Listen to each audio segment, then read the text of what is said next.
ಕಾಸಿನಲ್ಲಿ ಕೊಡೋದು. ಚಿಲ್ರೆ ಕೊಡಿ, ಸರಿಯಾದ ಚಿಲ್ರೆ ಕೊಡಿ ಪ್ಲೀಸ್. ಎಲ್ಲೋ ಜಗಳ ಎಲ್ಲೋ ಕದನ, ಕಲ್ಲು ಇಲ್ಲೇ ಬೀಳೋದು. ಯಾರ ಕೋಪ ಯಾರ ಮೇಲೂ ನ್ಯಾಯ ಯಾರ ಕೇಳೋದು. ನಿಮ್ಮ ದುಡ್ಡಲ್ಲೇ ನಮ್ಮ ವಾಹನ ಬೋಳೋದು. ನೀವೇನೆ ತೆರಿಗೆ ಹೆಚ್ಚಿ ಅಯ್ಯೋ ಅನ್ನೋದು. ನೀವೇನೆ ತೆರಿಗೆ ಹೆಚ್ಚಿ ಅಯ್ಯೋ ಅನ್ನೋದು. ಮುಂದೆ ಬನ್ನಿ, ಇನ್ನು ಮುಂದೆ ಬನ್ನಿ.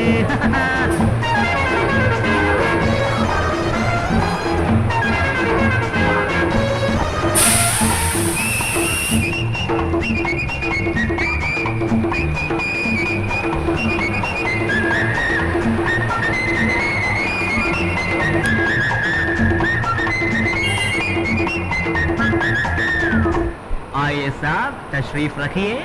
ನಿಮ್ಮ ಊರು ಯಾವುದೆಂದು ಇಲ್ಲಿ ಯಾರು ಕೇಳರು. ಇಲ್ಲಿ ಯಾಕೆ ಬಂದೆ ಎಂದು ಯಾರು ನಿನ್ನ ಕಳ್ಳರು.